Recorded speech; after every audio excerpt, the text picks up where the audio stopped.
Selamat datang kembali di channel Ngoding Python bersama saya Afif AI, dan kali ini kita akan membahas mengenai kelas linear pada PyTorch. Ini adalah episode ketiga dari PyTorch untuk pemula. Jadi kelas linear ini istilahnya adalah core dari model linear yang nantinya akan kita bangun dengan menggunakan PyTorch.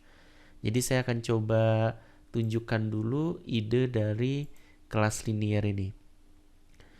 Nah, kalau misalnya kita berbicara tentang model linear, katakanlah kita sekarang masih berbicara dengan satu variabel ya, atau satu fitur data, sehingga nanti modelnya ini akan direpresentasikan dengan Wx plus B, di mana W-nya ini adalah bobot dari modelnya, dan B-nya ini adalah bias dari modelnya. Basically, kalau misalnya datanya adalah satu dimensi atau satu fitur, ini adalah persamaan garis.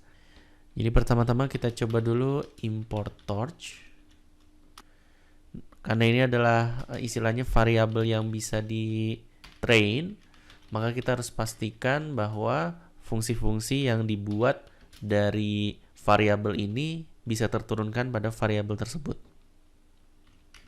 Jadi kita tambahkan requires grad sama dengan true. Oke, misal kita punya W-nya 3, B-nya 1. Nah, kalau misalnya nanti di modelnya W sama B-nya ini memang awalnya diinisiasi, tapi karena W sama B-nya ini adalah yang dilatih oleh si linear regression-nya, maka W sama B-nya ini nanti bisa diupdate gitu sama modelnya. Nah, kita juga harus familiar dengan istilah forward X. Jadi intinya si datanya ini kita masukkan ke dalam modelnya. Nah, modelnya ini kan kita udah punya W sama B gitu ya, katakanlah Y. Nah, ini kita masukin ke dalam formula linear regression gitu ya. Nah, nanti kita return Y. Jadi intinya kita tinggal inference aja ke modelnya. Jadi kayak gini. Nah, nantinya harapannya kalau misalnya kita punya sebuah data gitu ya, datanya ini katakanlah dua data gitu. Dua data dengan satu fitur. Jadi misalnya kita coba tulis torch tensor.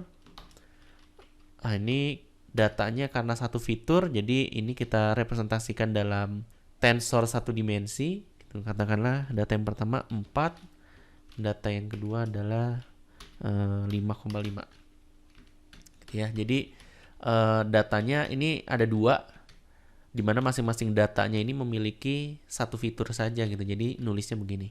Jadi ini bukan satu kesatuan data gitu ya. Kalau satu kesatuan data seperti ini misalnya, ini artinya satu data dengan dua fitur gitu. Tapi kita pengennya kan satu data, satu fitur. Jadi kita tulisnya begini. Oke. Nah, kalau misalnya kita lakukan forward X, nah, nanti masing-masing itu akan dihitung gitu atau di-inference ke modelnya. Untuk yang X yang 4, maka Wx plus B-nya sama dengan 13. Yang 5,5, Wx plus B-nya ini sama dengan 17,5. Nah, ini sebenarnya mirip dengan kelas linear yang ada di PyTorch itu sendiri. Nah, ini kita coba menuliskannya dengan menggunakan kelas linear ya yang ada di PyTorch. Oke, sebenarnya di atas kita udah import torch gitu ya, tapi kita mau import sesuatu lagi yang ada di dalam torch supaya lebih mudah dipanggilnya. Jadi ada modul neural network atau NN di torch. Nah, di dalam NN ini ada kelas yang namanya linear. Nah, ini yang kita maksud kelas linear pada PyTorch. Oke, kita import. Nah, karena kita sudah import linear, maka kita bisa panggil linear saja yang refer ke kelas linear pada torch.nn. Nah, selanjutnya kita coba inisiasi kelas linearnya. Kita misalnya tulis model ya. Model sama dengan linear. Nah, linear ini butuh dua parameter. Yang pertama adalah inFeatures. Jadi berapa fitur yang akan masuk ke dalam kelas linear kita. Kalau misalnya kasus yang di atas itu adalah satu fitur. Nah, parameter yang kedua adalah berapa fitur yang keluar dari kelas linear kita. Nah, ini adalah out features. Katakanlah satu juga ya, karena sebagai contoh aja. Nah, setelah kita konstruksi modelnya, kita bisa print. Ada yang namanya model weight. Lalu ada yang namanya model bias. Nah, ini sama dengan W dan B yang ada di atas. Nah, ini akan diinisiasi secara acak gitu oleh si kelas liniernya. Nah, jadi kalau misalnya kita jalanin berkali-kali, ini kita bisa lihat bahwa ini inisiasinya akan berbeda-beda terus. Nah, nanti harapannya setelah modelnya ini di-train, nanti dia akan bisa konvergen gitu. Nah, kalau misalnya kita mau melakukan forward seperti yang di atas, misalnya X-nya sama deh ya. Nah, ini kita bisa langsung lakukan model X. Nah, kita bisa lihat ini untuk yang X-nya 4, nah ini untuk yang X-nya 5,5. Nah, ini adalah salah satu elemen yang penting untuk model kita nantinya.